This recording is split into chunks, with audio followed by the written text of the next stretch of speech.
sing worship song. Let's worship the Lord po.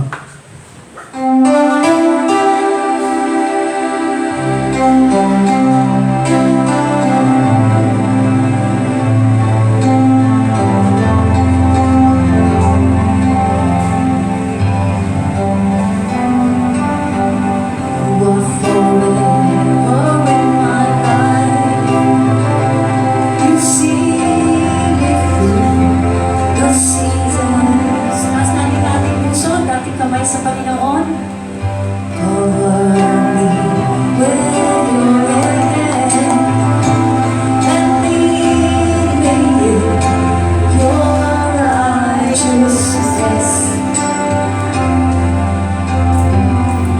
And I look to you. I wait on you.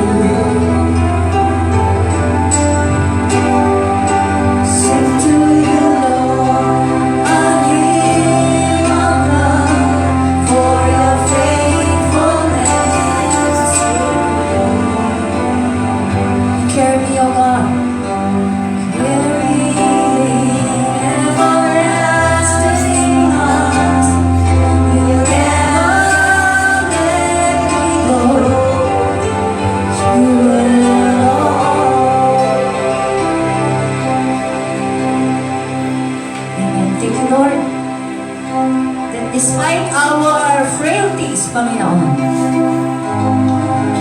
that despite our weakness, O God, that despite of all the wickedness all around us, O God, you love us, O God. Thank you, Lord, for your faithfulness, O God. As I lead this congregation into your righteousness, as I minister your word, O God, I pray, O God, that your Holy Spirit fall upon us. I rebuke any demonic force, spirits of division, spirits of destruction. I bind you in Jesus' name. Let loose the Spirit of God to fill us with your presence. Amen. Palakpan natin ang Panginoon.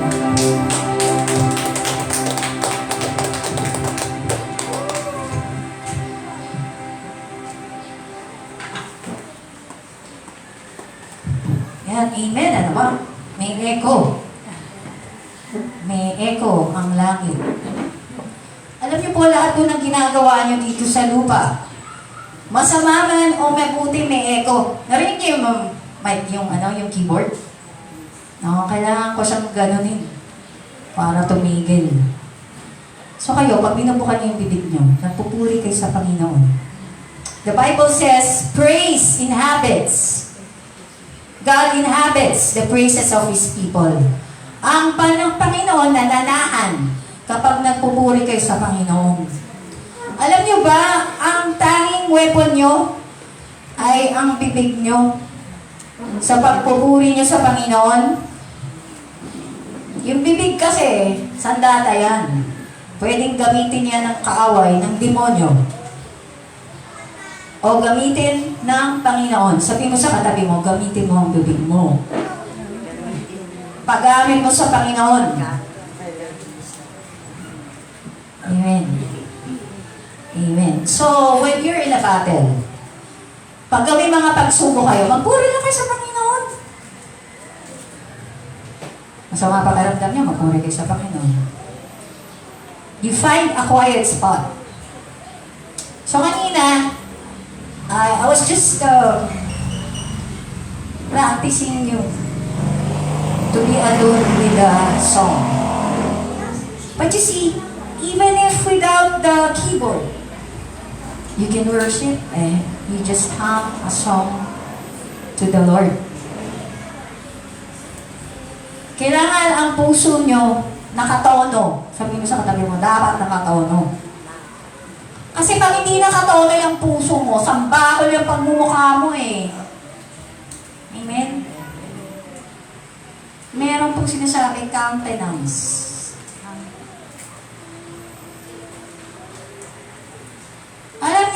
office, kahit na ano, hindi nila mababali yung countenance ko. I remain steadfast in the Lord. Nangyayari lang yon pag nakababad ako sa presensya ng Panginoon. Pero pag umalis ka sa presensya ng Panginoon, lalabas ka sa gera, sa mundong makasalanan. Binasa niyo yung Isaiah 59? Wala kayong magandang nabasa doon. Kung binasa niyo yung Isaiah 59, gano'n ang nangyayari sa mundo ngayon.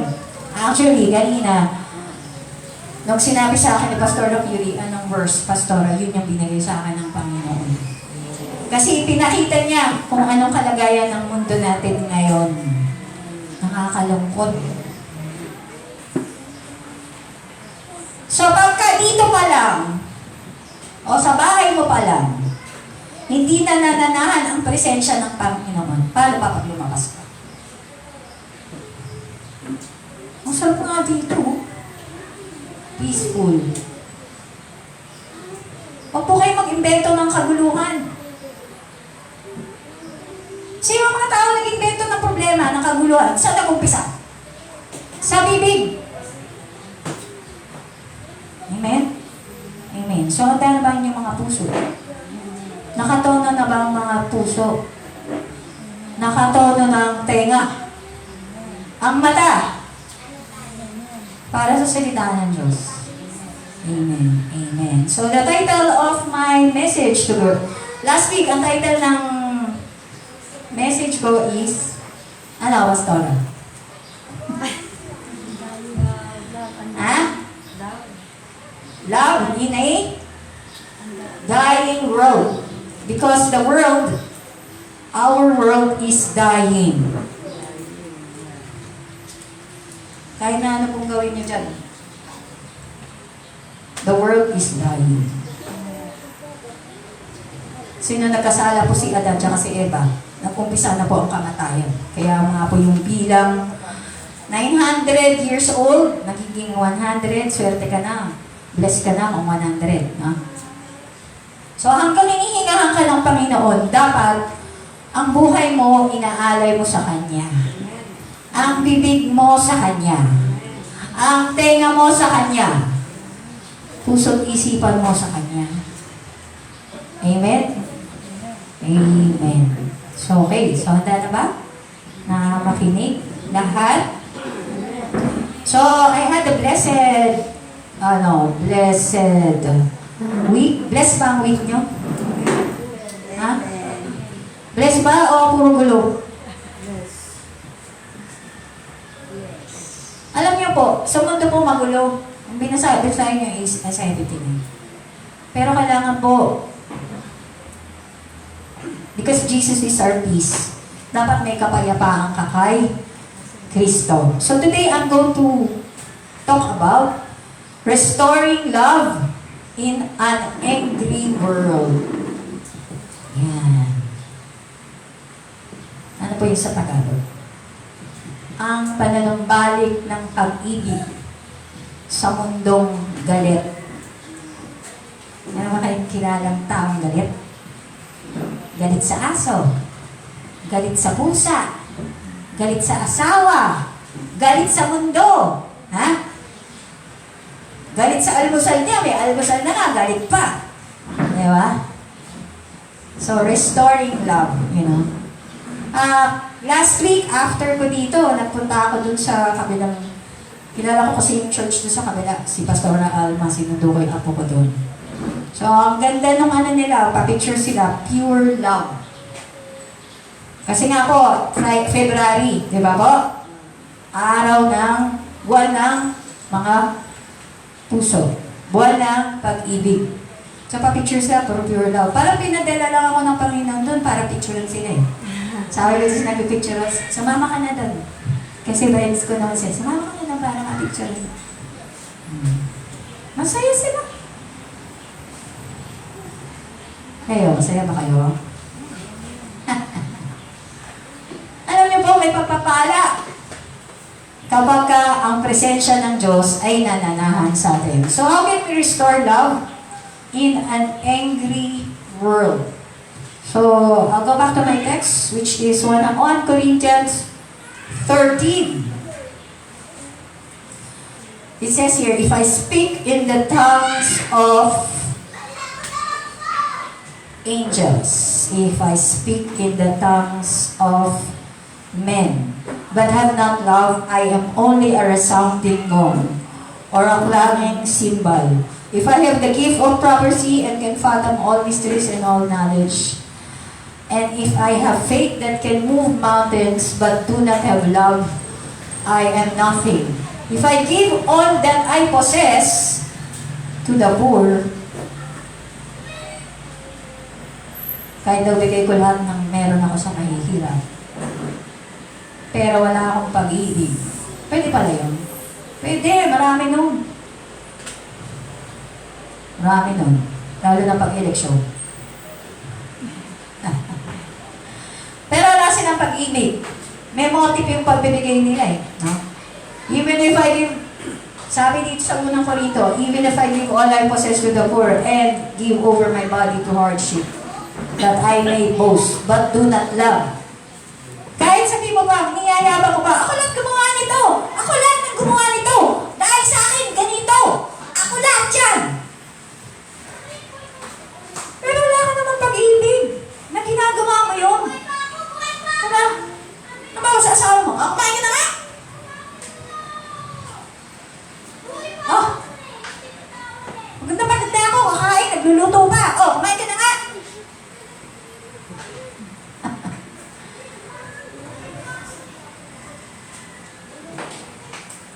You are nothing. Kasi kung may asawa ka, unang mong pagsubok asawa mo. Kasi may asawa ka, kasi kami. Hindi mo pwedeng isukay asawa mo. Hindi mo pwedeng i-chismis na yung asawa mo, ganito asawa mo. Hindi paldo. Ganito asawa mo. Ang sabi sa Biblia, sabi sa Kawikaan, ang matalino daw babae, binibuild up yung asawa. The wise woman builds her house, but the foolish one tears him down.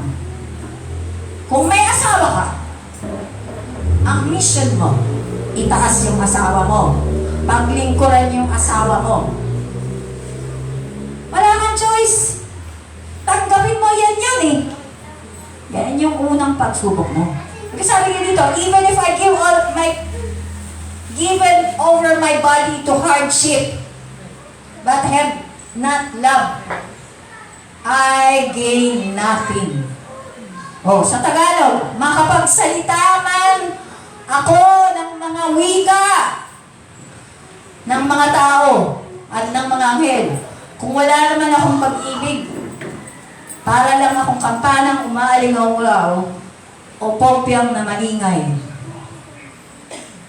Kung ako man ay may kakahiyang magsalita ng mensahe mula sa Diyos at umunawa sa lahat ng hiwaga, kung nasa akin man ang lahat ng kaalaman at lahat ng pananampalataya, ano ba't nakakapagpalipat ako ng mga bundok, ngunit wala akong pag-ibig.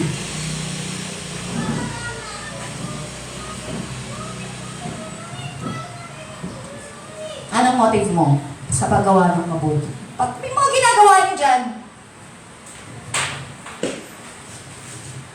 if your motive is not love, para lang daw yung maduming basahan, sa harapan ng Panginoon, walang kabuluhan kung walang pag-ibig yung mga gawa. Di ba? Kahit yung mga magulang sinasabi, pag may utos yung mga magulang sa mga anak, "Nak, please naman, gawin mo naman to." Ay na kasi mango. Eh di walang pag-ibig. So kung 666 yung tatay, o yung nanay, mumuran siya, "Puto ko tsinta mo, lumayas ka nga sa harapan mong kutas, nahangot ka pa eh."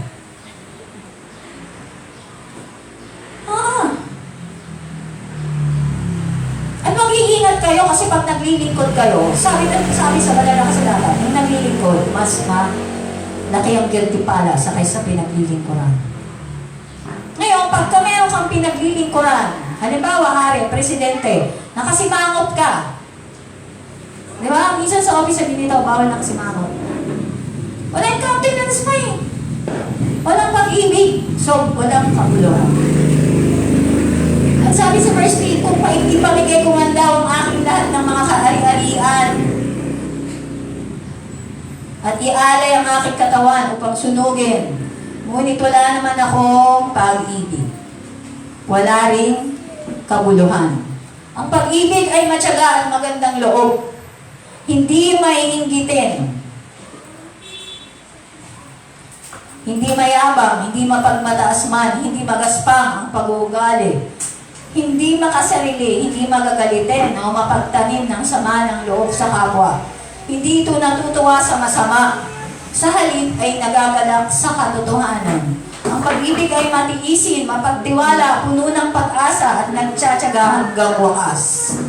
Kaya niyo ba nandiyan? So pagka meron pa kayong pagkukulang dyan, hindi pa kompleto ang pag-ibig ng Panginoon sa inyo. So in English, for those who are watching online, 1 Corinthians 13 verse 4 says, love is patient. Love is kind. It does not envy, it does not boast, it is not proud, it does not dishonor others. Ano yung sabi doon sa Tagalog? Not dishonor others. Wala doon, ano? Pero tingnan mo sa English version. Love does not dishonor others. Yung shaming. Ang kilala ko district manager, kaya prospero sa mga district manager na she does not do shaming. You do not dishonor others. Because that is not loving. So, love is not self-seeking. Hindi siya makasarili. Hindi rin siya magagalitin. It's not easily angered. It keeps no record of wrongs. Ikaw, ganito ginawa ko nun eh. Nasa chapter 20 na tayo. Balik ka naman sa chapter 1. It does not keep a record of wrongs. Love does not delight in evil, but rejoices with the truth. It always protects, always trusts, always hope, always persevere. Yan po ang definition ng tunay na pag-ibig. Yung pag-ibig po ng sanlibutan, di yung pag-ibig. No? The Bible says, hindi po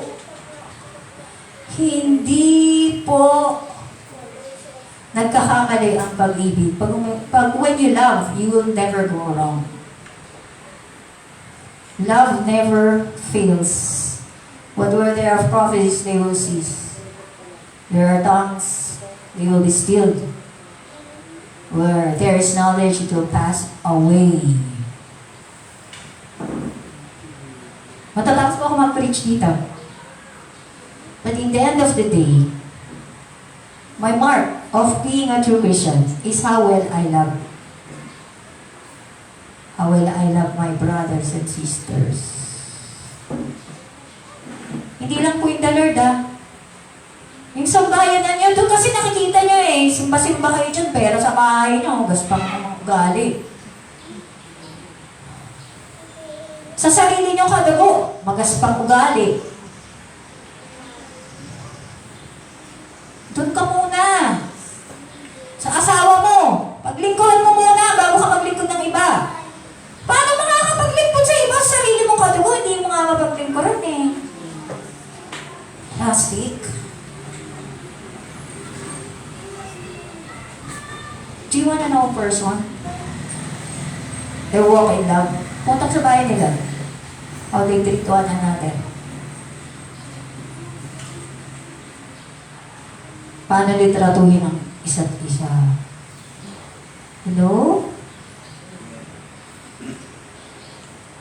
So, matatapos ang kakayang magsalita ng mensahe mula sa Diyos.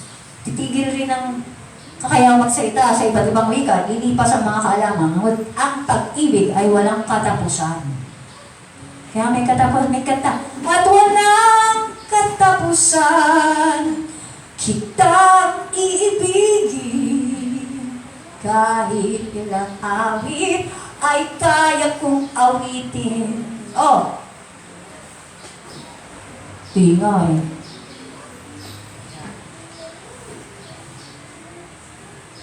May katapusan ang pag-ibig ng tao. Sabi mo, walang katapusan ko ng iibigin. Do not make a vow that you may not keep. That is why when you enter into a marriage, that is a vow. It's a sacred vow.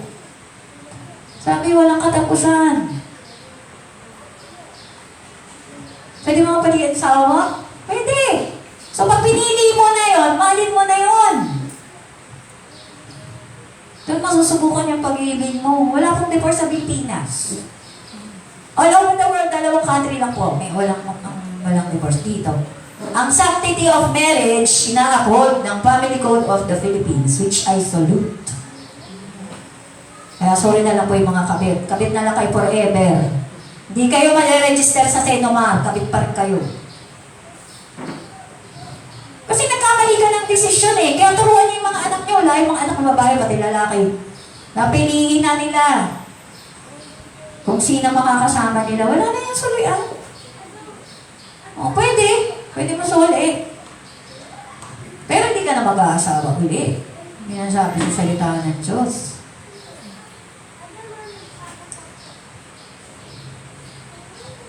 Ha? Himik. Mga online. Papalag ka sa salita ng Diyos. Marami na ako nakita, nag-asawa din. Dahil gulo ng buhay eh. Kung gusto mong magulong buhay, huwag ka sumunod sa salita ng Diyos. Pero yung unang Corinthians, 1 Corinthians 13 teaches you the real meaning of pure, unadulterated love. So we need to be restored to God so that we would know how to truly love. Ako hindi ko masyado yung alam eh. Kahit 61 na ako. Tinitrain ko pa rin yung sarili ko. Ano ba talaga? Paano ba umibig? Kasi mahirap eh. Kaya mo magpapako sa krus?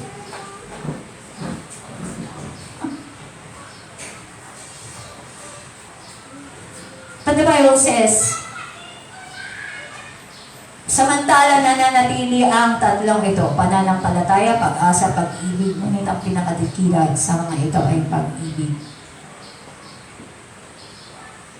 So what is restorative love?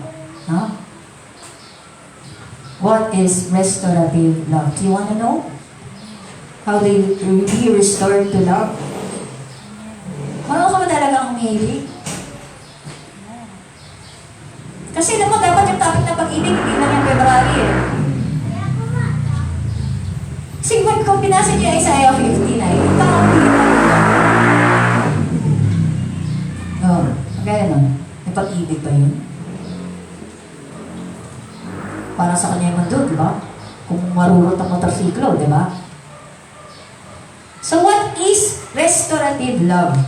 And this is love, that we love God, but that He loved us and gave His Son as the atoning sacrifice for our sins. Yun po yung totoong pag-ibig. Kasi wala pong nagpapako sa krus. Wala pong tao kaya magpapako sa krus para sa iyo. Para sa kasalanan mo. Walang tao kaya magsakripisyo para sa iyo. Kaya huwag ka mamaghanap. Yung mga hinahanap mo sa kapwa mo, hindi nila mabibigay yun. Ang Panginoon na makakabili sa iyo. So 1 John 4:10 says, ito ang pag-ibig. Hindi sa inibig natin ng Diyos, kundi tayo ang inibig niya. At sinugo niya ang kanyang anak upang maging handog para mapatawad ang ating mga kasalanan. So yun po yung totoong pag-ibig. Nung makasalanan pa tayo, namatay na si Kristo para sa atin. Yet, while we were still sinners, Christ died for us. That is in Romans 5:8. Roma 5:8. Ngunit ipinadama ng Diyos ang kanyang pag-ibig sa atin nang mamatay si Kristo para sa atin noong tayo'y makasalanan. Sino ba hindi makasalanan dito? Taas kamay. Mag-umpisa ba ng servisyo? Taas kamay. Wala. Wala makasalanan dito. Walang magtataas ng kamay. Uwi na ako. pala kayo marunong meron sa Sprite eh. Ako number 1! Hindi kayo makasalanan?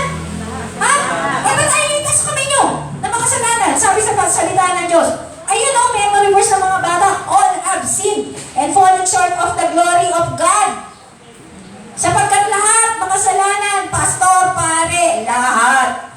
Walang makaabot sa kaluwalhatian ng Diyos. Ay, huwag kayong banal-banalan. Dito bawal ang banal. Kailangan dito ang aming banal. Aminin mo, makasalanan ka na kailangan mo ang Panginoon. First honor. Angelica. Oh! Praise God! Nung makasalanan pa ako, namatay na si Kristo para sa kasalanan ko. Palakpakan din naman ng Panginoon. Yet while we were still sinners, Jesus Christ has died for us. Meron bang mamamatay para sa'yo? Ha? Huwag kang assuming na may mamatay para sa inyo. Huwag kang assuming dun sa kantang Bayang Magiliw na ang mamatay dahil sa'yo. Wala nang ganon. Meron pang ganon? Ito yung mga sundalo because they do it because they have an oath. But not all.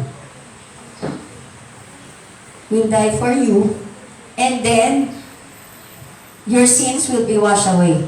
Yung soldiers, yung mga sundalo, they can die for you. In a war, to defend you when your country is at war, but they cannot wash away your sins. Hindi kaya nilang hugasan yung kasalanan nyo natin. Siya lang nag-amen, Sister Helen lang. So because sin is like a debt we cannot pay. Ang kasalanan ay parang utang na hindi mo yun kayang bayaran. Ano, kaya mo ba bayaran ang kasalanan mo? Ha? O, eto, maskard. Eto, magbibigay ako ng ganito sa pare o sa pastor para mabayaran ko yung mga kasalanan mo. Pwede mo bayaran ng Diyos? Para sa mga kasalanan mo? Ha? Nababayaran ba ang Diyos? Ha? Pwede ka pong mag-vote buying sa Diyos. Because sin is like a debt we cannot pay, separating us from God. It says here in Isaiah 59.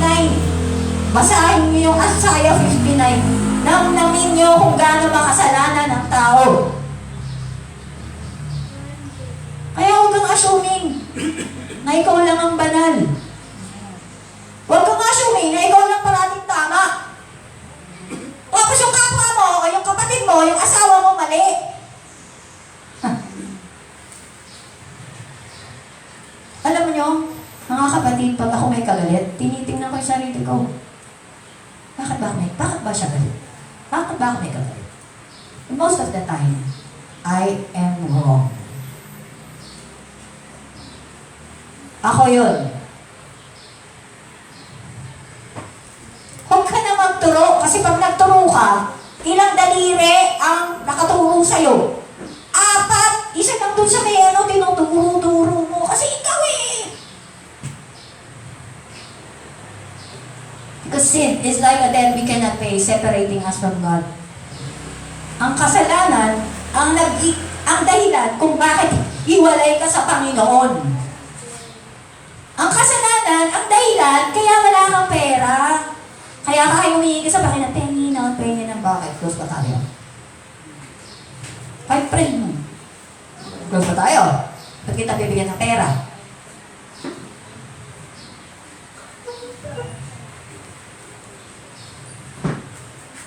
Jesus paid that debt on the cross, taking our punishment so that we can be with God. And that is the ultimate display of God's love. While we were still sinners, Christ died for us. Because our sins will separate you, me, with God. The Bible says in Isaiah 59 verse 2, "But your iniquities have separated between you and your God, and your sins have hidden His face from Him, so that He will not hear. Pag may kasalanan, kahit na anong dasal mo, hindi ka papakinggan ng Panginoon. Ano? Ako nagsabi niyan? Binasa nila sa kasalanan. Hindi pa sa Lakiwi, Tagalog, tsaka English. The Lord will hide His face from you.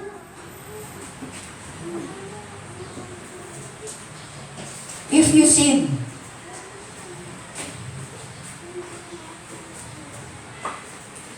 Hindi ka natatawa. Pag hindi nyo nga makita yung mga mahal sa buhay, di ba, malungkot? Ay, lalo ng Panginoon. Pero mo, dasal ka ng dasal, di niya naririnig. Kaya sabi nung tutulog ang Diyos, di tulog ang Diyos, buo. Gising ang Diyos. Pero ayaw niya pakinggan ang panalangin mo. Kasi masama ka. Ayaw mo sumunod. Sabi kanina dun sa Isaiah 59, ang katotohanan wala. Puro kasinungalingan nasa bibig. Ay, sino tatay ng mga sinungaling? Di ba siya Satanas?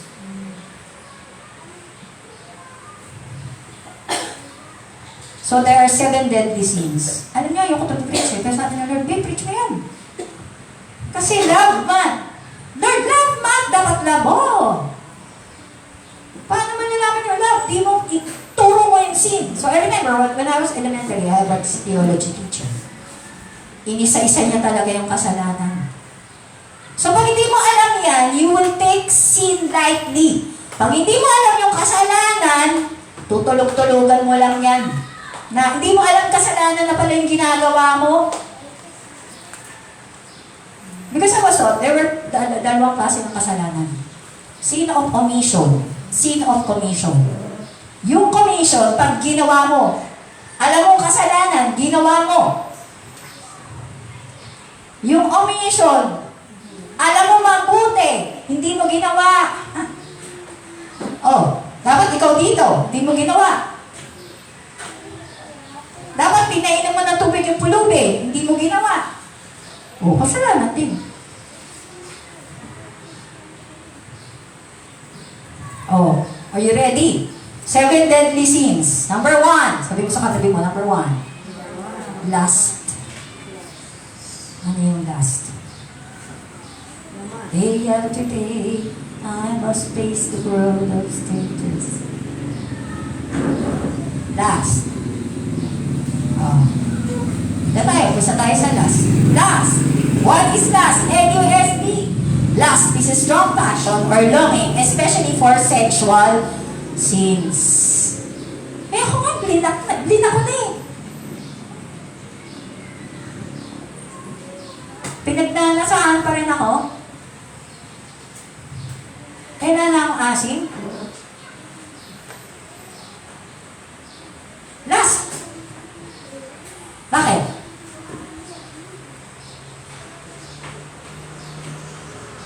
Because lust is a strong passion or longing. The Bible speaks about lust in 2 Timothy 2:22. Flee also youthful lust, but pursue righteousness, faith, love, and peace. So what's the difference between lust and love? How would you know if it's lust or love? So lust is driven to physical attraction. Usually, pag mag-boyfriend-girlfriend, bago pa lang. Meron akong friend sabi niya, pag bago pa lang, masarap eh. Bago eh.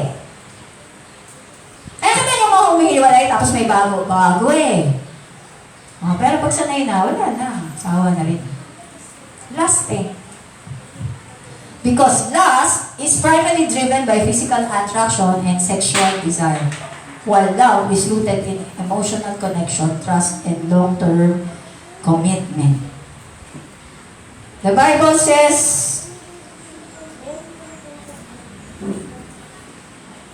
in Job, sabi ni Job, I have made a covenant with my eyes and not to look lustfully at a young woman. Saan pa nag-uumpisa yung lust?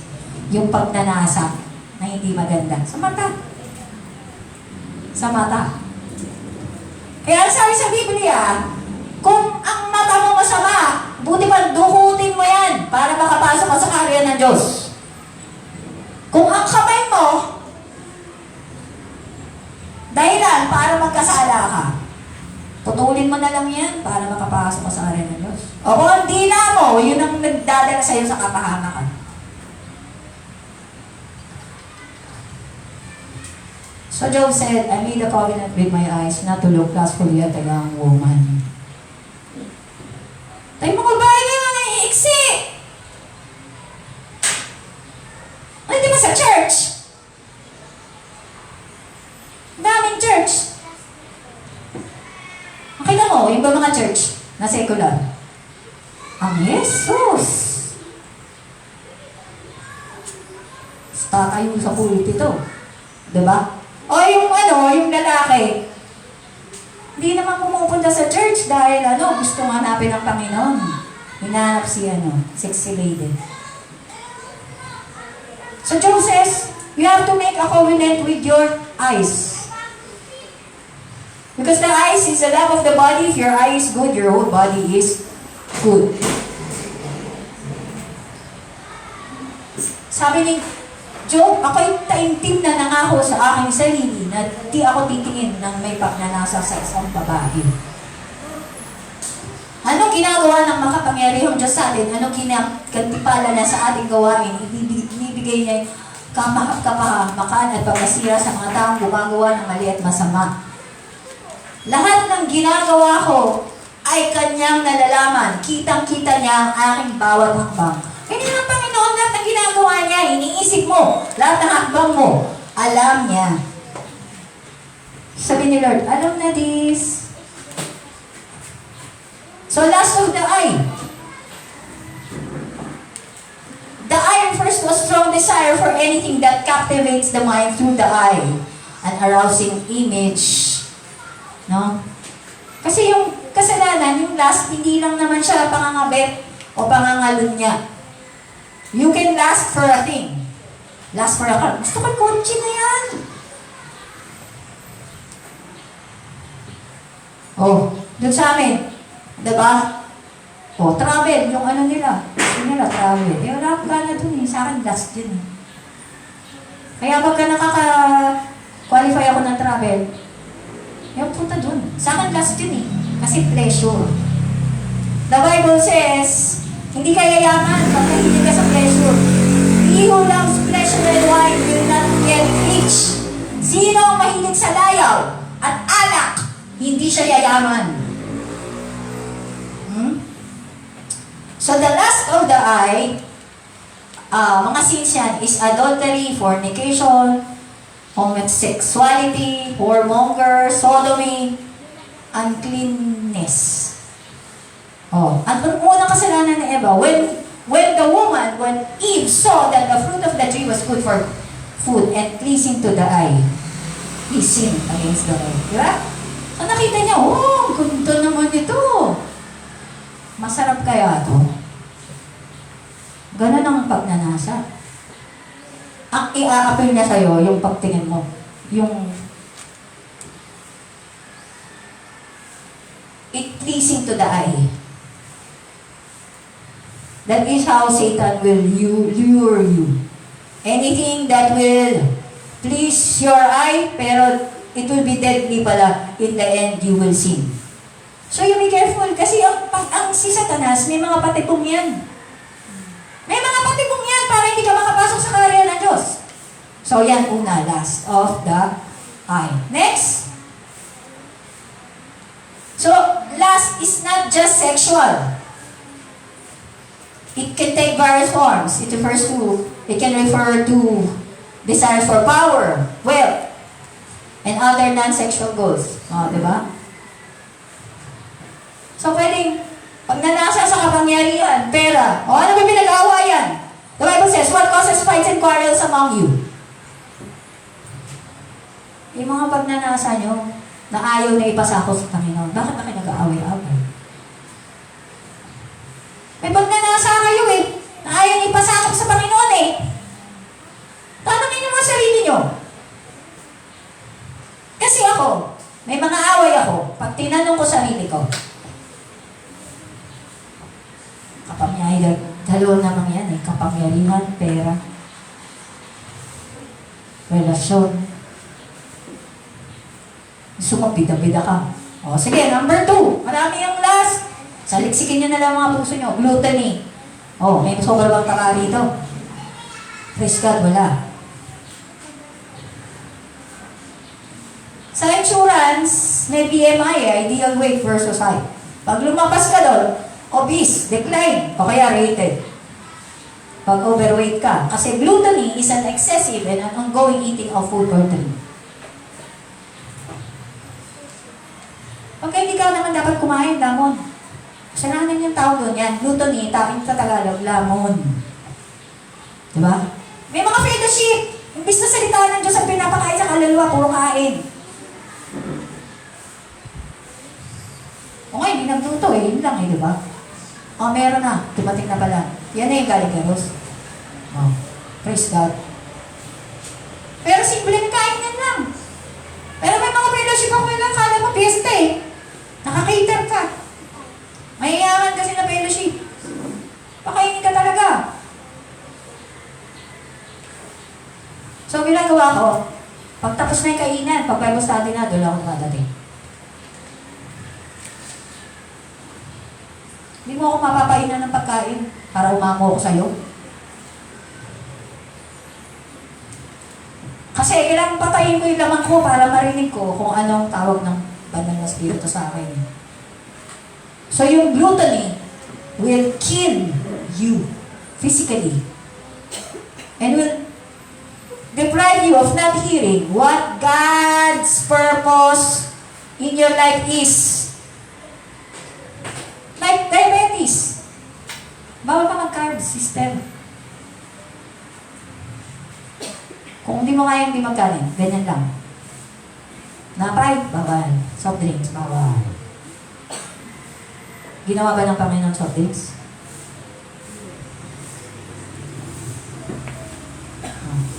Pagkalim na yung Biblia nyo. Basta hindi ginawa ng Panginoon, huwag niyo yung papasbukot sa katawan nyo. So, yung mga glutons, ang sabi sa salita ng Diyos, yung mga lamonero, sorry for the word, kasi wala namang gluton ng Tagalog eh. Tawag doon, lamonero. Masiba.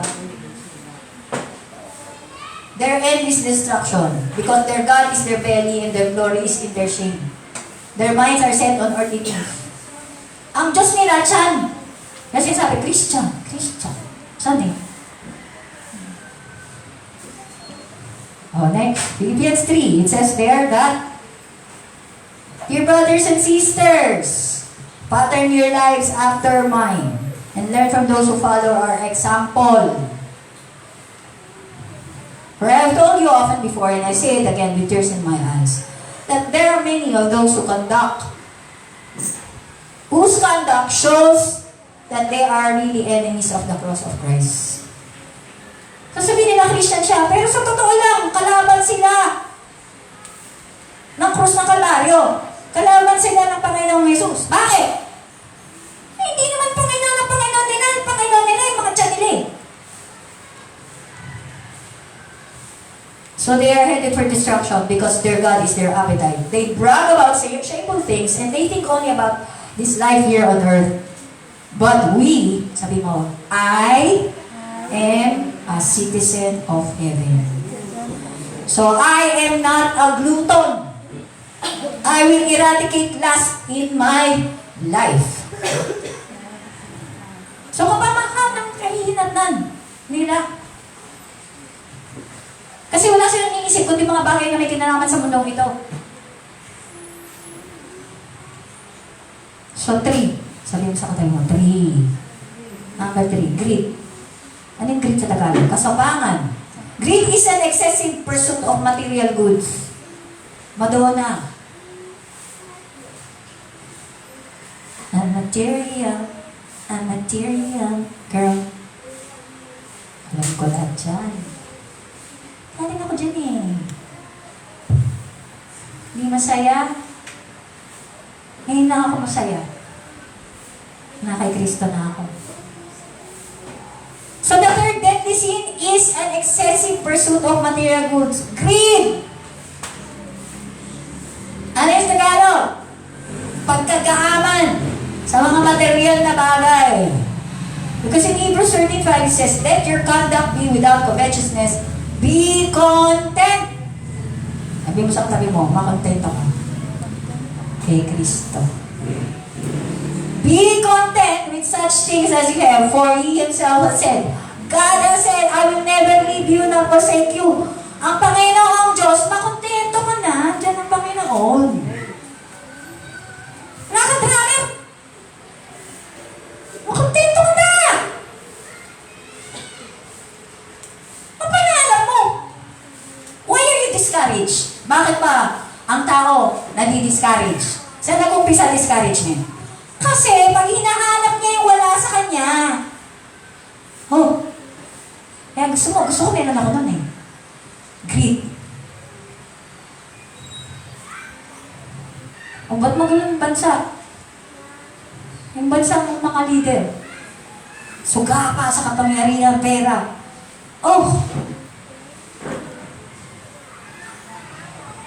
So the Bible says, you shall not covet your neighbor's house, you shall not covet your neighbor's wife. You are his male or female servant. Pati nga alipin eh, you will not covet.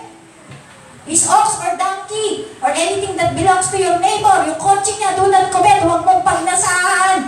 Huwag mong pagnasahan yung asawa ng kapitbahay mo. Huwag mong pagnasahan yung katulong ng kapitbahay mo. Yung kotse na pinagnanasahan mo eh. Saan ka? Anong gulo? Doon, sa pagnanasa mo mali. Swapang ka kasi. Gusto mo sa'yo lahat. Next. Yan yung greed. Andiyan ba kayo? Yes. Sorry, ito preaching ko. Kasi hindi naman na to eh. Ito ang sabi ni Lord eh. Kasi di lang naman sa inyo to, para sa akin din to eh. Sinong makasalanan dito? Tapos kamay. Dun sa first 3 na sinabi ko. Greed, wrath, lust. Wala kayo nun? Dun sa online, wala kayo nun?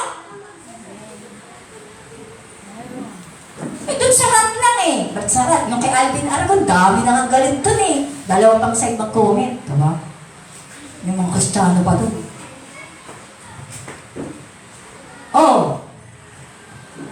Putik na masakin ng kamay. Lapakan yung Panginoon. Kasi that's one step to restoration. Amen. Makasalanan tayo. Hindi tayo nandito kasi banal tayo. Kaya nga tayo dito. Nandito, makasalanan tayo. Bawal dito yung hindi abnormal. Yung hindi makasalanan, bawal dito yung banal. Bawal. Siguro kung banal ka na, nandun ka na, kagaya ni Pastor Rasaya pa, dead ka na. Make sure lang na banal ka na, dead ka. Kung mamamatay ka, banal ka. Dahil kung hindi ka papasok sa karyo ng Diyos.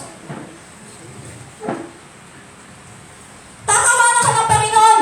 The Bible says, ano niya sabi ng Panginoon? Doon sa mga masasama. For the Lord laughs at the wicked. Tumatawa yung mga masasama ngayon. Nakaisama pa siya.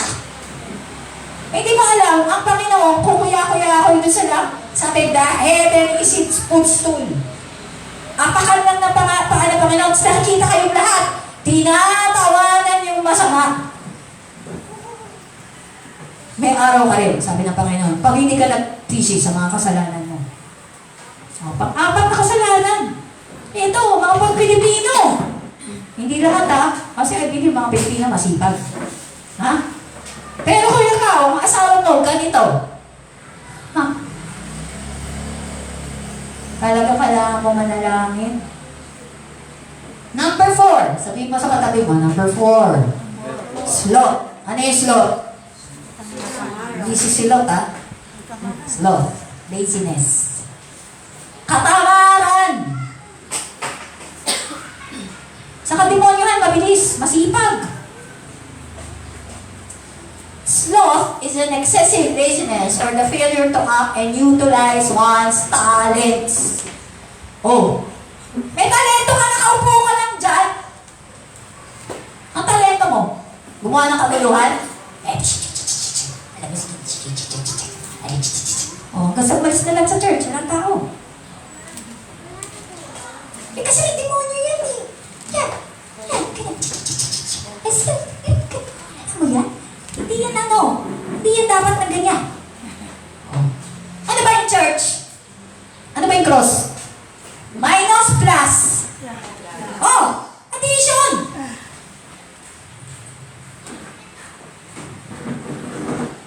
Diba? Kasi tamad ka. Gawin yung mission mo. Ano ba? Bakit ba tinawag dito? Para sa akin ba tinawag ka rito? Kasi alam ko tinawag ako dito para mag-preach. Kasi patay na yung pastor eh. O, maghanap ba yung kapalit ko? Hindi ako mag-preach dito. O, sabi ng mga design na pastora, o baka mamatay na naman pag naghanap ka na naman ng pastor na iba. Eh bakit? Ako si John eh. Parating tumatakbo sa Ninive. Sabi ko, Lord, ayaw mag-preach. Sabi ni Lord, sumunod ka. Diyan ka mag-preach. Hirap naman ng Lord eh. Malagong eh. Gusto mo? Hirap. Gusto mo, lagot ang katauli ng ina niya. Balik ko yung tumor mo. Sloth. Excessive laziness. Tamad ka. Buka mo yung bibig mo. Yan may salita ng Diyos. Bible says, preach the word in season and out of season. Asan mga notebook nyo? May notebook dyan. Next week, pagpunta nyo rito, may notebook. May dala kayong ballpen. Pagsusulat mo yan. Solomon spoke of sloth in Proverbs 6:6, saying, go to the ant, you sluggard, consider your ways, and be wise. Yung mga langgam nga, pagkita mo yung mga langgam ngayon, ayaw mo na ang tag-araw kasi doon sa switch namin, doon eh. Oo. Nag-iipon. Nag-iipon. Tayo pa kayo ng langgam. Langgam nga, masipag eh. Masipag ako. Nung balik ang paghinga ko, nung ibinalik ng Panginoon ang hiling ako, nagsipag ako. Nung sa beses, uuwi na nga lang ako eh. Sinamahan ko pa yung taga-pastry doon, namatay. Mag-isa lang siya eh, byuda eh. Pag byuda ka, mag-isa ka lang sa buhay, hindi mo alam gagawin ko. Sabi ng Lord, samahan mo. Lord, ayoko, pagod na ako eh. Samahan mo! Samahan pa doon. Payag. Tapos nakatulog. Samantalang alas 3 na madaling araw, tinatawagan na niya ako. Oh. Pagkatapos na po, nakapasok pa ako sa office. Oh. Sabi na Lord, huwag ka tamad. Oh, tanong mo sarili nyo, tamad ka ba? Oh, magpakatotoo ka, tamad ka ba? Saan ka mamasipag? That's a deadly sin if you're lazy. Kung ang utak mo, buhay pa yan. Pagganahin mo yung utak mo. Kung yung mata mo, hindi ka pakulang, magbasa ka ng salita ng Diyos. Bakit ka magbasa ng salita ng Diyos? Ito na nga, oh. Mag-uumpisa ka lang ng New Testament, oh. Bible verses about laziness. Bible verses about love. May page, tapos may verse. Oh. Yung aso nga, hindi tamad tumuli. Dahil ko pa ng aso.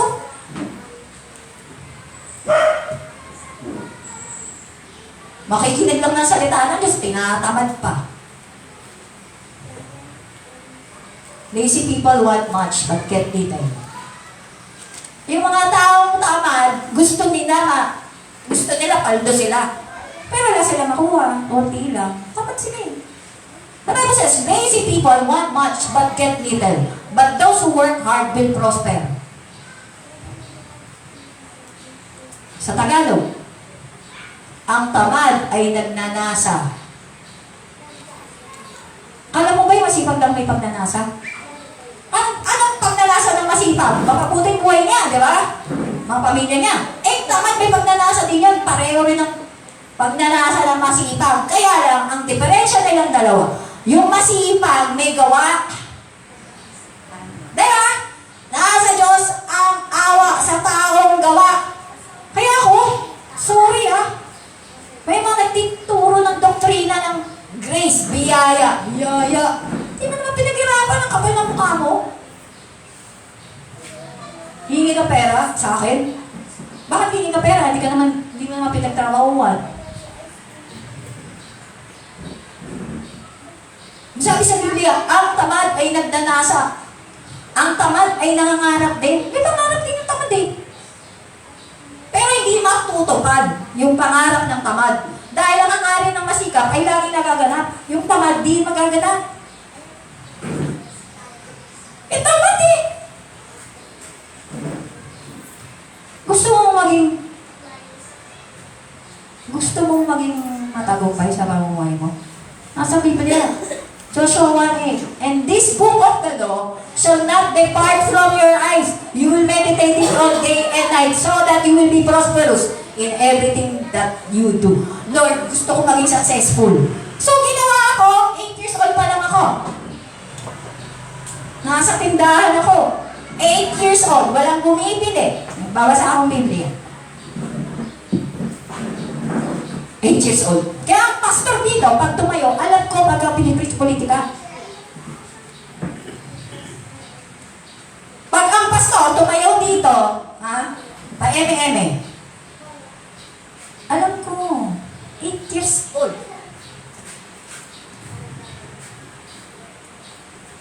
Dapat kayo ganun din. Para hindi kayo maliligaw ni Satanas. Oh. Dance nyo yung mga sarili nyo sa noon. Dito. Sabi mo, Panginoon, bigyan mo ako ng karunungan, kasipagan, para punuin ang aking kaisipan ng salita ng Diyos, para maging matagumpay ako sa buhay, at lahat ng aking pagnanasa ang kabutihan ay maganap. Sa pangalan ni Jesus. Kaya dapat panalangin nyo. Kasi panalangin ko yun eh. So, anong muna pagnanasa mo kung may sakit ka? Ano pagnanasa mo kung may sakit ka? Mamatay ka na? Eh, parang sa kayo salita ng Diyos. Kung mamamatay ka lang din. Ang pagnanasa mo, gumaling ka. Magaling Sister Helen. Eh, kaya siya panala patotoo eh. Kaya siya marami nandito. Kung pwede pumunta mo ng Wednesday, pupunta yung dito eh. Oh. Because her life is a living letter of how the Lord has restored her. My life is a living letter of how the Lord has restored me to health. That is why I stand in front of you today. Glory to God. Oh. God wants you to know that you will actually be happier as you take your time and energy to serve Him. He created you to work and feel satisfaction and fulfillment from the work He gives you. Sitting at home and resting can never give you as much as enjoyment as seeing the smile on someone's face when you serve them. Kausapin ka ba kapatid ko? May schedule na siya na ablation. Ablation is a cardiac procedure in London. No? Adverse reaction yun kasi may booster siya na COVID. Eh, sinabihan ko siya eh. Sinabihan ko siya dito, baka ko COVID. Ba't nagpapabaksin mo kauna kayo ng COVID? Sorry ay mga babakuna ng COVID. Sorry, ako naniniwala kasi ito. 3 ako nagpapakuna. Kasi yung parma, yung gamot sa parma, may libro.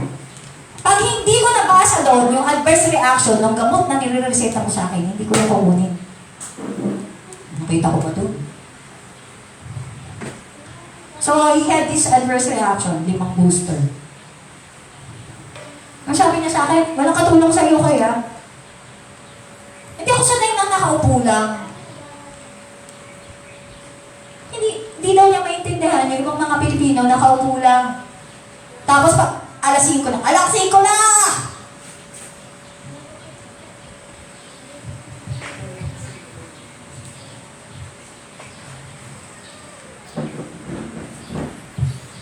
So, number 4. 4 na, 7, diba? 4. Mamadali kayo?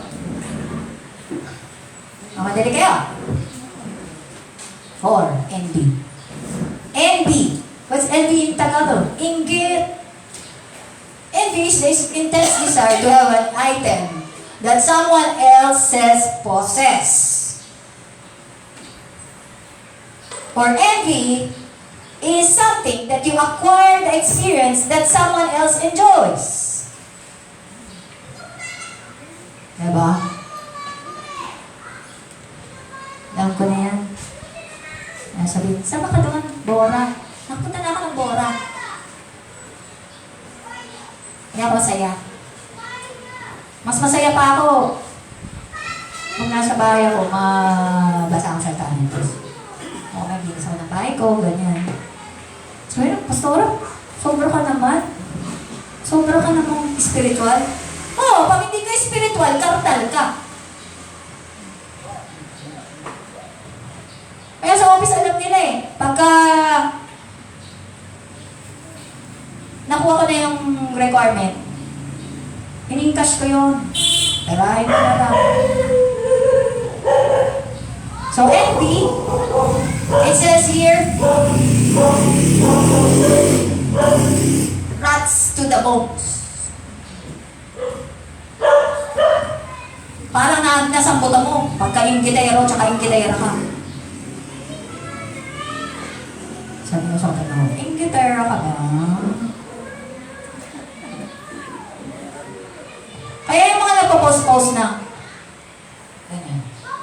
Pag nag-post ka na kung ano na sa Facebook mo, pinost mo yung ganito mo, pinost mo yung ganito mo, niyabang mo. Oh, pinost mo ng ganito. Eh, may maiinggit. Oh, target ka na ng inggit. Kaya ngayon sabi ko, ayoko na mag-post. Nag-usap ko minuwal-nawal yung sa best. Sabi ko rin, ayoko na mag-post sa mga ganyan-ganyan. So, envying others only makes you unhappy. Pagka inggit ka, sad ka, di ba?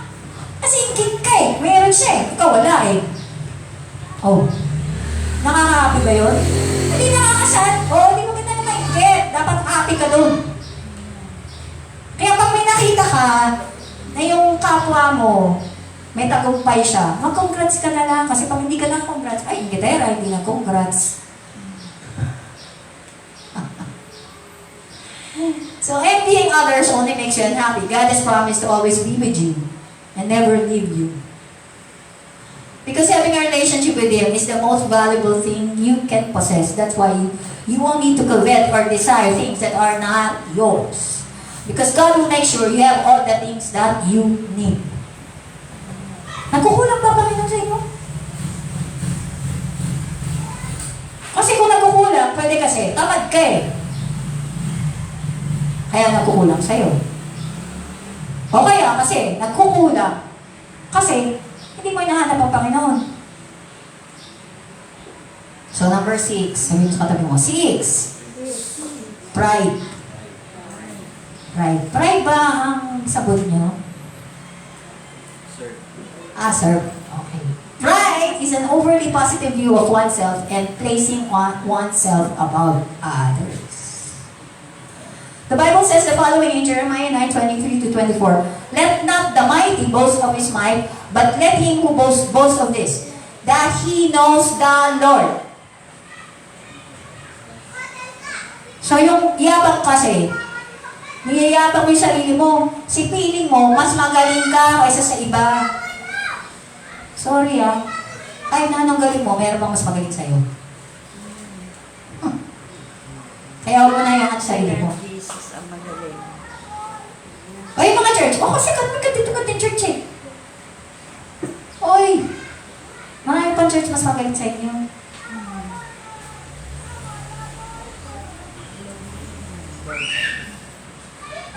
To fear the Lord is to hate evil. The Lord says, "I hate pride and arrogance, evil behavior, and perverse speech."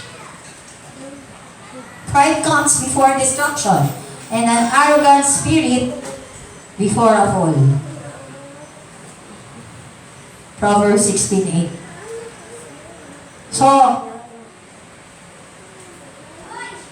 bago ka mawasak, yung kayabangan mo magwawasak sa iyo. Ito may lahat mayayabang. Lahat nila, niyabang na nila.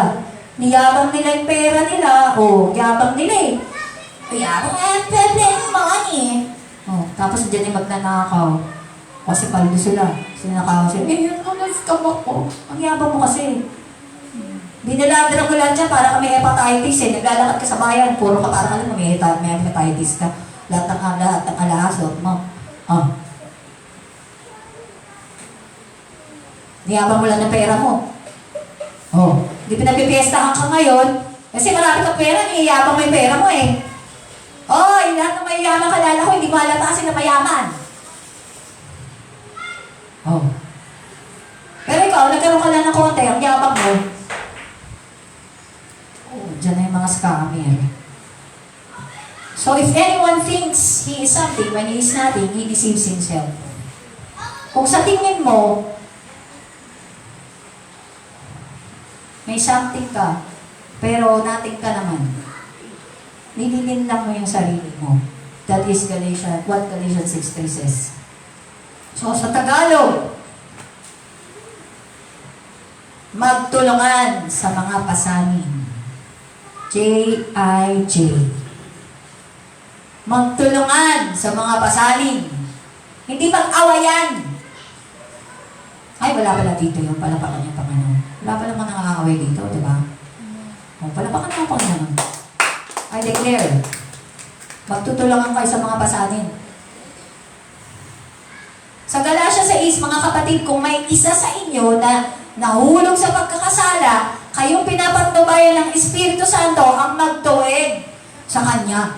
In English, if anyone of you is caught in a sin, you who are spiritual should restore them gently. O, di ba Kristiyano ka? So, akayin mo yun sa Panginoon. Hindi yung, hindi yun eh. Ayoko yun dito. Ayoko yun dito sa church kasi nakasalanan yan eh. Aray, batawad sa langit. Tamaan. May tinatamaan? Wala. Sumalit gawin ninyo ng mahinahon at mag-ingat kayo, baka kayo naman ang matukso. Magtulungan kayo sa pagbuhat ng pasanin ng bawat isa. Sa gayong paraan ay matutupad ninyo ang kautusan ni Kristo. Kung inakakala ninyo kayo'y nakakahigit sa iba, subalit hindi naman dinadaya ninyo ang inyong sarili. Suriin ang bawat isa ang kanyang gawa. Sa gayon, ang kanyang kagalakan ay nakabatay sa kanyang gawa. O di ba? Kung gumagawa kayo tapos gumawa kayo ng mabuti, hindi masaya, di ba? So huwag nyo nang iambing pa yun sa iba, sapagkat ang bawat isa ay dapat magdala ng kanyang sariling dalahin. So when you come together in a church, ano bang dala nyo? Anong dala nyo? The Bible says, when you come to church, someone has a hymn, someone has a song, someone has a song, someone has a gift, someone has an act of service. May dala kayo eh. Anong dala nyo? Di ba sa party, mas maganda yung i-invite mo, may dala? Kasi wala kang dala. Nagkakain ka lang.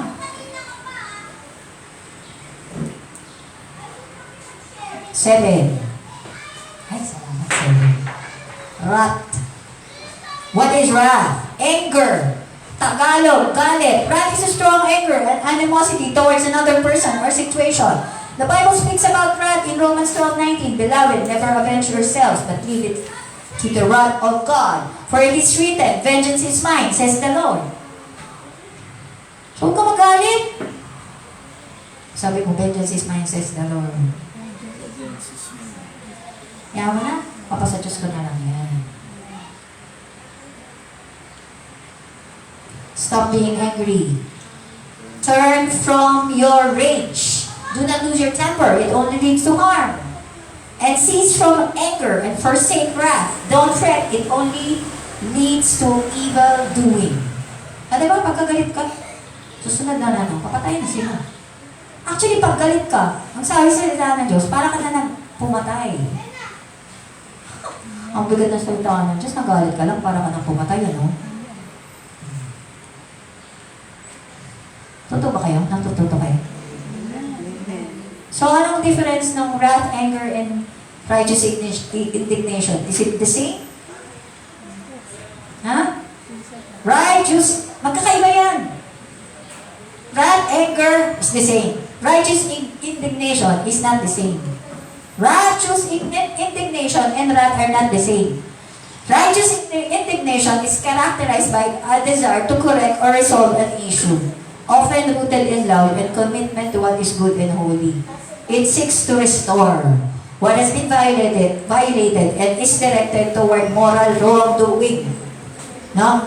Yung nagagalit ka sa anak mo dahil sa maling ginawa, o bakit trip mo lang ba kasi magalit, di ba? May mga tao parang trip nila magalit lang na magalit eh, di ba? Kaya ka nagagalit, huwag kang tumawid dyan. Masasagasaan yung anak mo eh. Sabihin mo ba sa anak mo, huwag kang tumawid dyan. Huwag kang tumawid dyan, masagasaan kayo ng mga kamote, oh. May boses ka, may taon ako ng boses. Righteous indignation. Yun. Because it aims to protect, to restore. Wrath, on the other hand, yung galit, is an uncontrollable, intense form of anger that is often associated with divine judgment and retribution. It is not directed toward moral issues, but rather toward sin and evil.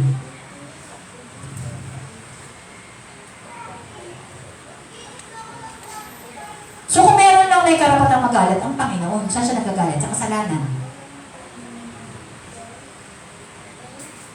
Pero ikaw, kung magalit ka lang kasi trip mo lang magalit, wala naman dahilan, loko-loka ka. Parang ating galit.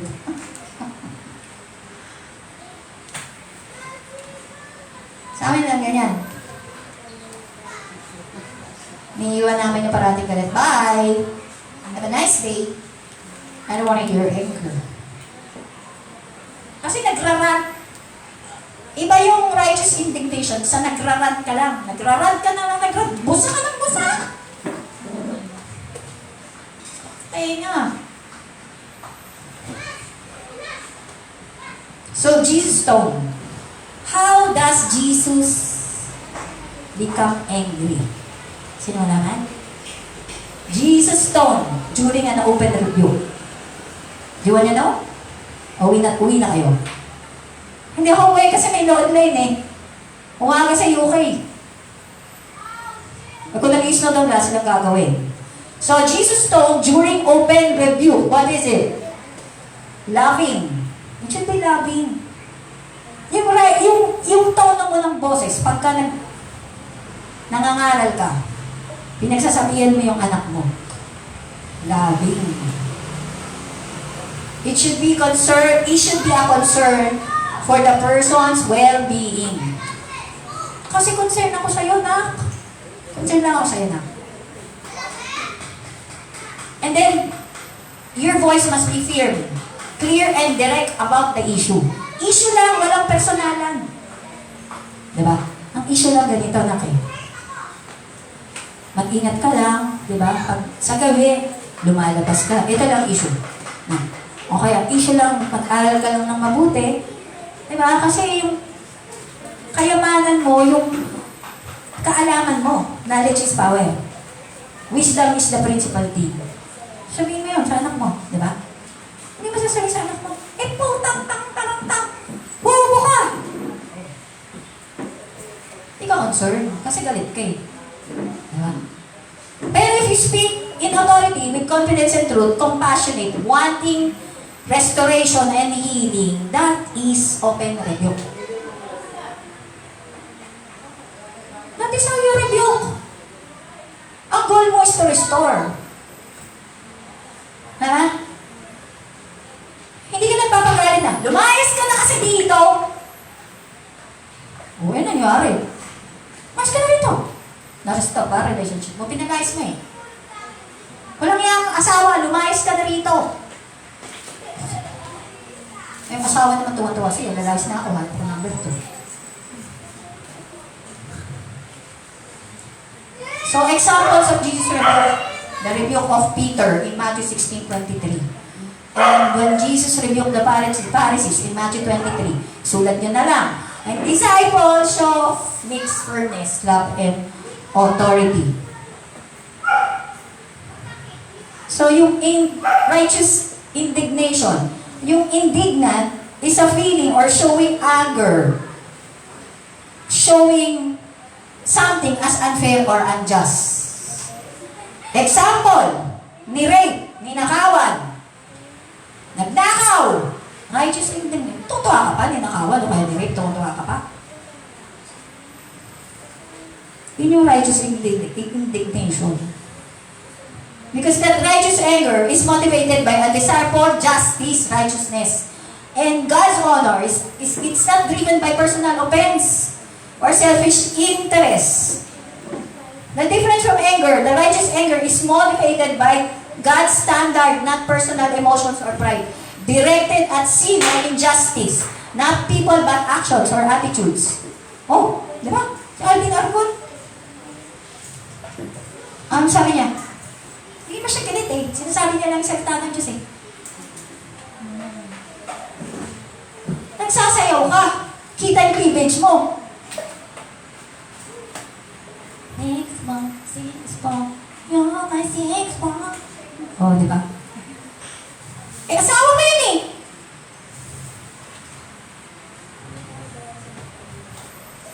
Kasi may standard ang Panginoon. Tapos ang salubutan, may standard. Okay lang.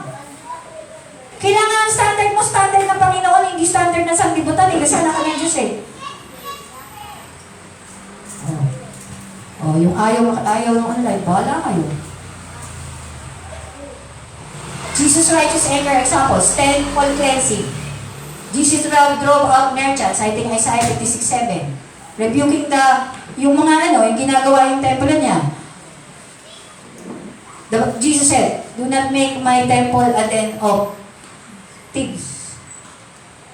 Nandito kayo sa templo para manalangin. Hindi magbenta ng insurance o kaya stem. Alam ko pagpapasok dito eh. Ay, ako pag nag-Bible study ako, insurance mo. Hindi ako. Alam nila, basang-basa ako eh. Pupunta kang D-group, discipleship. Doon. May D-group ako doon eh, yung lusutan. Group, kakaya eh. Atin ka doon kasi gusto mo magbenta. Basa ka nila. Ano motibo mo? Bakit ka nandito?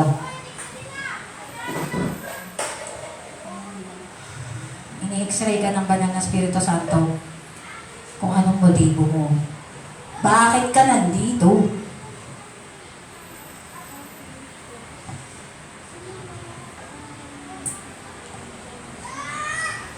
Mga ba to? Tatapusin ko to. So when Jesus rebuked the Pharisees, Jesus' tone was stern and prophetic, warning of consequences. He used strong language, whitewashed tombs, hypocrites, but aimed at exposing hypocrisy, not gentle, but driven by the desire of truth and justice. Sabi, plastic ka! Huwag kang banal-banalan, plastic ka naman! Sip-sip buto ka! Nag-aaway dahil sa'yo, ipis! Ako ganyan ako, dyan ako galit. Eh, yung pag dumating sa pamilya ko, meron ako narin niya noon. Okay kami, asawa ko. Tapos pag lumabas siya, may nakausap. Kapag dating galit na sa akin, may naghasik eh. May naghasik! So be careful kung ano yung hinahasik sa utak nyo. Nire-restore ba ang mga relationship nyo? O pinag-aaway-aaway kayo? Wala dito nun. So, in rebuking Peter, Jesus' tone was direct and firm, calling Peter Satan. Pinapamayan na si Pedro, "Get behind me, Satan!" He was not harsh but personal, but a strong rebuke to correct Peter's misguided intentions. In each case, Jesus' tone was tailored to the situation and audience. He balanced truth with authority, love, and a desire for restoration. So when you are angry, yung righteous indignation, anong goal dapat? Restoration! Ma-restore yung relasyon, hindi distraction. Kasi pag bumusa ka, Tapos, hindi na-restore ang relation, ginamit ka ni Satanas. Kasi kung ako pastor, ha? Nagkakampihan ako sa inyo, nag-away-away ka rito, hindi kayo ma-restore. Di ba may kakampihan ka? Dapat ma-restore kayo. Kasi yun ang purpose ng cross. Restorative. Love.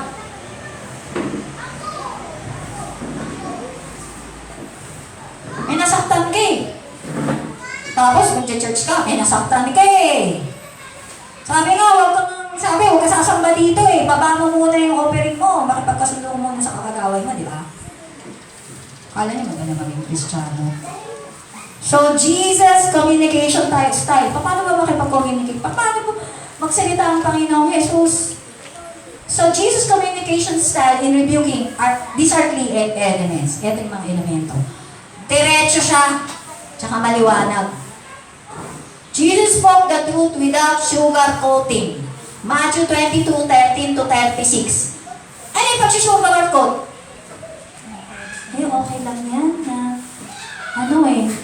mag-asawa ka ulit? Sugarcoating. Okay lang nga, exercise lang yan sa'yo. Eh, labas na yung kaluluwa mo. Yun yung sugarcoating. Huwag niya sinusugarcoat yung salita ng Diyos, may papapalo dyan. Pag sinabi ng Panginoon, bawal mangalunya, bawal magnakaw, bawal sumamba sa Diyos-Diyosan. Oh. So he was direct and clear and spoke the truth without sugarcoating. He is always scripture-based. He often quoted or referenced the Old Testament. And he is context-aware, adapted this approach to the audience and situation. And he is motivated by love, seeking restoration, not revenge.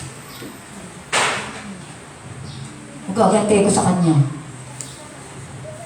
Tingnan lang natin sa kanya. Tingnan lang natin. Oh. Eh, restoration ba yun? Kumaganti ka eh.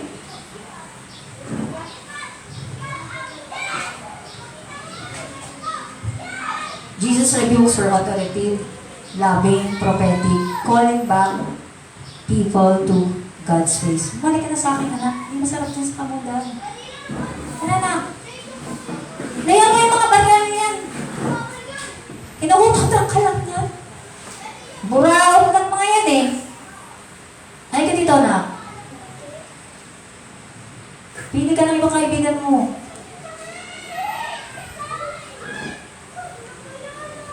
So love does not rejoice in evil. This verse isn't just about avoiding, but love, the meaning of love, which does not rejoice in evil, means love does not take pleasure in someone's misfortune. Pag merong napahamak, hindi ka natutuwa dahil napahamak siya. Buti nga sa'yo. It is not about finding joy in things that are contrary to God's character. So pag kontra sa Panginoon, Panginoon banal eh. So dapat nalulungkot ka dun sa mga ng bababoy sa salita ng Diyos. Nang bababoy sa kabanalan ng Diyos. So when we love God, we grieve with those who suffer. And we seek restoration for those who have fallen. Yung doon sa makasalanan, we seek restoration. And we desire right, justice, and righteousness. So in relationship, this means not taking pleasure in someone's sin or failure, not gossiping or spreading negativity. Instead, speaking the truth with kindness and compassion. So in each case, Jesus' rebuke was motivated by love. It's aimed at your growth, encouraging faith, obedience, and spiritual maturity. So how do you perceive rebuke in relationships? If the rebuke is done in a caring way, and it's not about tearing the person down, that's a good rebuke. Pag ikaw, nirebuke ka, pero kahit feeling mo napahiya ka, pero na-restore ka, Magpasalamat ka dun. Ano ba? Pinagsabihan ka. Oh, pinagsabihan ka. O, like mga kliyente ko, kahit may paldo sila, may sila. Pag na-hospital ka, wala kang pera, huwag kang magpapa-hospital sa private. Wala ka ng pera, pupunta ka ba private? Pupunta ka public. Bakit? Sa public, makakainin ka ng guarantee letter.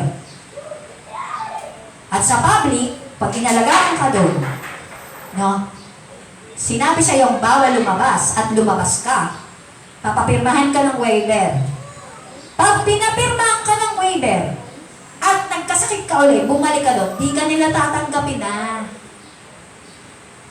Yun ang realidad. Speaking from me, nasukoy ng ospital. Kaya mo ang maarte. Kung wala kang pera, o sa public. Wala ka sa UK. Hindi ka guys sa London. Yan ang realidad ng maging Pilipino.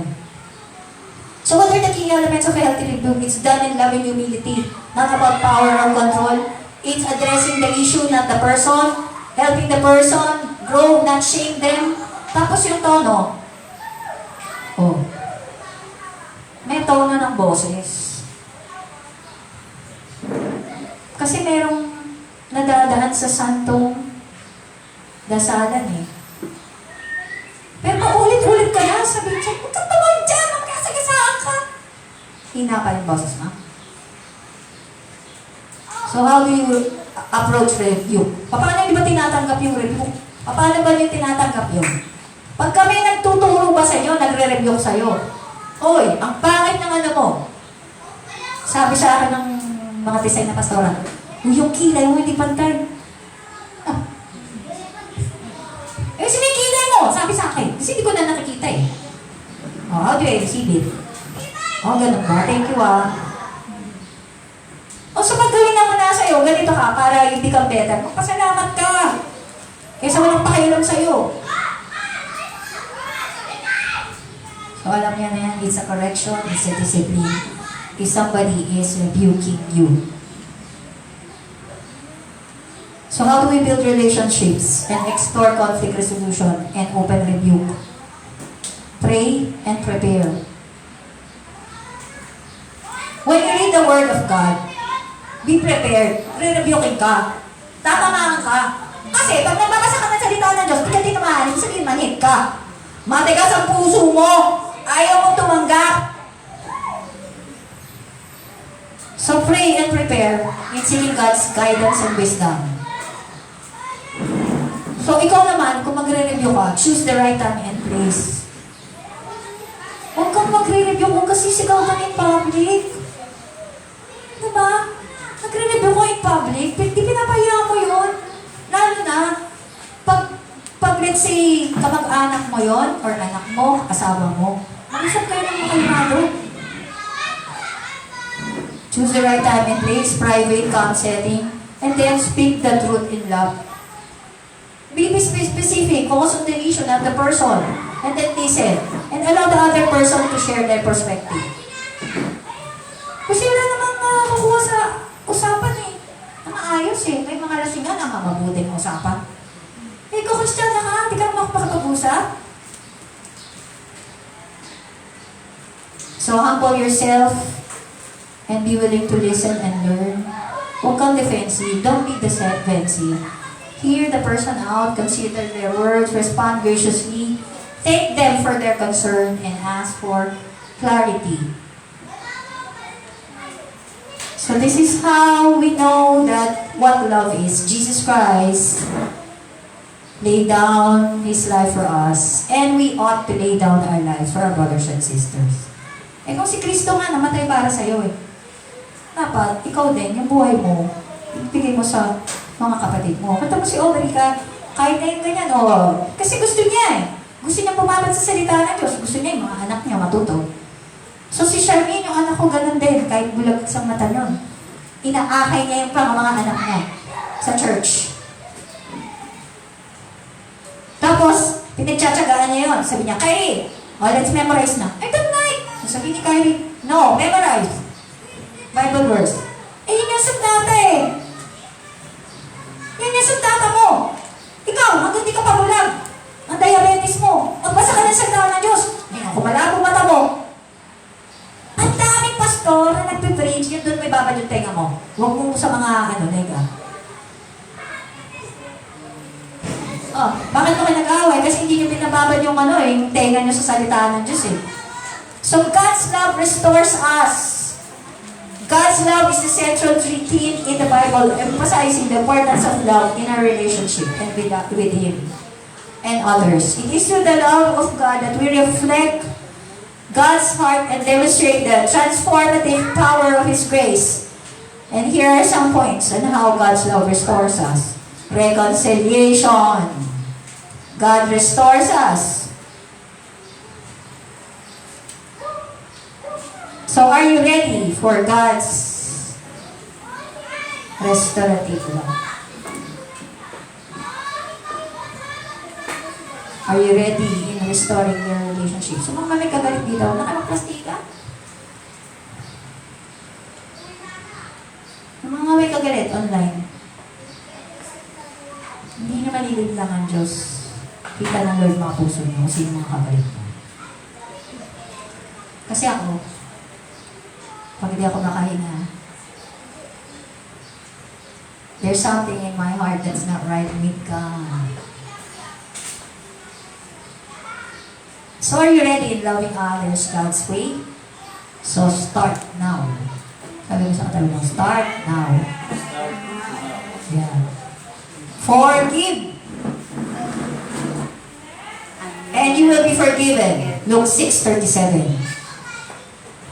God's love provides the strength and motivation to forgive. There are 7 promises of forgiveness because we are purchased by the blood of Jesus Christ, in whom we have redemption. Through His blood, the forgiveness of sins according to the riches of His grace. Ephesians 1:7. We are pardoned from our past. How can you not forgive? God has pardoned you. Because Psalm 32 verse 1 says, Blessed is the one whose offense is forgiven, whose sin is erased. 3. Promise of no more memory. Hindi niya na matatandaan yung mga kasalanan nyo. Pag kinumpisan nyo na, yung tao, pag nag-sorry ka na, makatandaan pa niya yung kasalanan mo. Pero ang Panginoon, pag kinumpisan nyo na, kalimutan nyo na yun. Blessed is the one whose offense is forgiven, whose sin is erased. God will remember no more. Palakpakan natin ang Panginoon. So practice in your actions. Forgive one another. Just Christ has forgave you.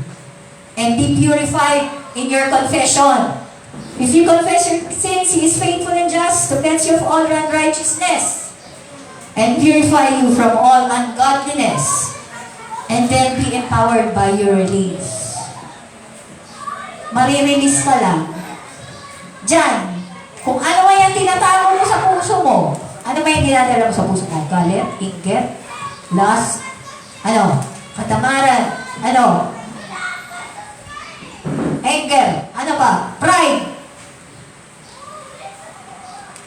You will be released if you ask God for forgiveness. But, sabihin sa katabi mo, if you will not forgive, the Lord will not release you. He will not release you. He will not release you kasi hindi ka bless ng Lord. Kung puno-puno ng gala puso mo. Tapos hindi ka ba kapagpatawad. Because Mark 11:25 says, when you stand praying, forgive. So that your Father which is in heaven will forgive you of all your sins. And then He promised without condition. Walang condition. Basta humingi ka lang ng tawad sa Kanya, kakaawaan ka niya. Dahil maawain ng Panginoon. The Lord says, I will be merciful to you. I will be merciful for your righteousness and your sins and your lawless deeds. And I will remember no more. Di ba ang ganda? Hebrews 8:12. Kakalimutan niyo na lahat yun. Kaya si Satanas, papaalala niya sa'yo yung mga kasalanan mo. No? Uy, kinumpisal ko na yan, tanin. Pinatawag na ako ng Panginoon dyan. So God's love is reaching out to us even while we are still sinners. So Sabi mo sa katabi mo, repent and be restored and be released. So let us pray. Let us pray. Let us worship the Lord. Pagpulay-pulayin nyo sa pamagitan ng mga salita ng Diyos. Doon sa 7 deadly sins, anong meron kayo na? Huwag na kayong lumayo. Yung puso mo na sa salita niya, na kailangan niyo, Panginoon. Sino kailangan niyo patawarin? It's between you and the Lord. So let's worship the Lord.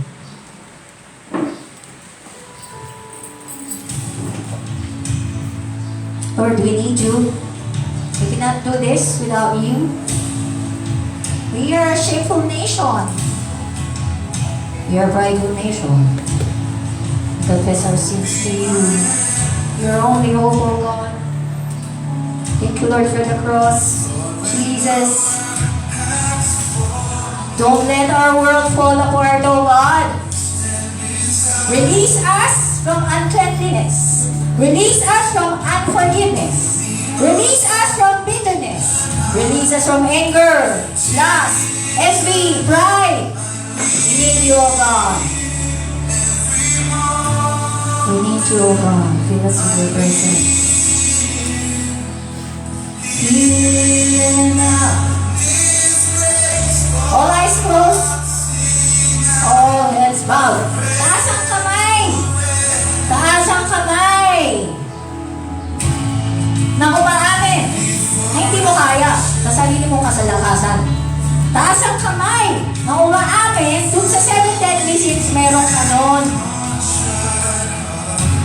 Taas ang kamay na sabihin ko sa Panginoon, sinusuko ko na lahat sa iyo, Panginoon, ang aking buhay, ang aking kalakasan. Bawat hiling na binibigay mo sa akin, Panginoon, maluwalhati ka sa pangalan ni Jesus. Kailangan ka namin, O Lord. Wala kang may magagawa kung wala ka sa amin, Panginoon. Pagharian mo ang aming buhay. Pagharian mo ang aming pamilya. Unang-una sa lahat, pagharian mo ako. Pagharian mo ang aking bibig, ang aking isip, ang aking puso. Panginoon, paghari ka sa akin. Lord, bigyan mo ba akong kalakasan, Panginoon? Hanggang sa dulo ng aking buhay. Bigyan mo ako ng pagkainit at pagkauhay. Uhaw sa iyong banal na salita, O Diyos. Hallelujah. Kailangan ko namin, O Lord. Lapit po dito na kailangan na panalangin. Sa tingin niyo po, nanlalamig po kayo. Meron po kayo ng pitanon. Lapit po dito. Lapit po sa Panginoon. Lapit po dito. I ask you to please come forward. If you need prayer, in Jesus' name. In Jesus' name. What do you need prayer for? Sister, ano po gusto niyo panalangin? Apo, bulang po dito. Ano ba? Ano po eh? Sino po nagpo-forgive? Sarili niyo? O meron po kayo po gusto patawarin? O sige, sabihin niyo. So, kasi meron kang unforgiveness, di ba? Huwag mo sabihin sa akin. Sabihin mo sa Panginoon, Panginoon, patawarin mo ako sa lahat ng kasalanan ko, Lord. Turuan mo ako magpatawad dun sa gumagawa ng hindi tama sa akin sa pangalan ni Jesus. Bigyan mo ako ng kalakasan para malabanan ang gawa ng demonyo sa buhay ko. In Jesus' name, I pray God, I pray for this woman, oh God. I pray, Lord, that you will never leave her nor forsake her, oh God. In Jesus' name. In Jesus' name. Sister, yung gusto ko na lang. Okay, lift it up to the Lord. Taas ang kamay. Taas ang kamay. Kung ano man yun, nasa tingin nyo. Meron kayong kasalanan, ibigay nyo sa Panginoon, hingin nyo ng tawad. Huwag nyo sabihin sa akin, alam ng Panginoon yung mga kasalanan natin. Ito ang kasalanan ko, Panginoon. Pinagsisisihan ko sa pangalan ni Jesus. Kung paraya na to, iyara na bumasa kaya. O nayara na I pray for this woman, oh God. I thank you, Lord, that her life is an influence. Lord, whatever she is asking, Lord, I pray, Lord, that you will. You will strengthen her, oh God. You will enable her to conquer her battles, oh Lord. I thank you, Lord, for her complete restoration. In Jesus' name. In Jesus' name. Keep quiet with the Lord. You sit there. Taas niyong kamay na. Busin niyo sa Panginoon. Amen. Be merciful to your... Be merciful. Mahabag ka, Panginoon. Mahabag ka, Panginoon, sa amin. In Jesus' name. Halika dito. Anong problema? Ano gusto mo pangalanan sa Panginoon? Ano? Ano dun sa 7? Ano? Okay. Praise God. Oh. Eto yun. Yung kasalanan mo. Di ba? Ibigay mo sa Panginoon. Hingi mo ng tawad sa Panginoon. At kung meron ka bang taong nasaktan, humingi ka ng tawad doon. Sa pangalan ni Jesus, Father God, I pray for this woman, oh Lord. I thank you, Lord, for her repentant heart. Taas ang kamay, puso sa Panginoon. Huwag sa akin, hindi ako Diyos mo. In Jesus' name, I pray for this woman, oh God. I pray that you will restore her, Lord. Buksan mo ang kanyang mata. Pinagaling mo ang kanyang mata sa kanyang karamdaman. Pinapanalangin ko, buksan mo ang bulag niyang mata. Ang spiritual niyang mata. Makita niya ang gawa ng kaaway sa buhay niya at ang pagtagumpayan niya. Sa pangalan ni Jesus, puspusin mo siya ng iyong banal na presensya. In Jesus' name. Sino pa? Sino pa? Wala na? Wala na? Amen. And for those who are in your seats, for those who are in line, you have not received, wala pa pong pupupo, nandito pa po ang Panginoon. You have not received Jesus Christ as your Savior.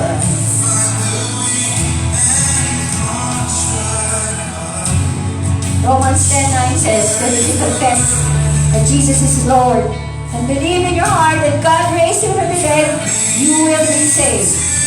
I pray that as you watch and soak yourself in the Word of God, that the Holy Spirit will fill you in His presence, convict you of your sins, in Jesus' name, and restore you, and restore you, restore you, in the purest and unadulterated love of God. This I pray, in Jesus' name. Jesus' name. In Jesus' name. May the Lord your God always be with you. May the love of the Father, the fellowship of the Holy Spirit, and the grace of our Lord Jesus Christ, who has redeemed you from the curse of sickness, poverty, and death, who has redeemed you for the curse of the deadly sins. I pray that you will be released from the deadly sins of pride, lust, sloth, anger, greed, wrath, envy. And your life will be filled with the fruit of the Holy Spirit, which is love, joy, peace, patience, kindness, gentleness, self-control. And that the Lord may never leave you nor forsake you, and that your light may shine upon all men, and that your light may shine upon your whole household, and that you who have believed in the Lord Jesus, you will be saved, you and your household.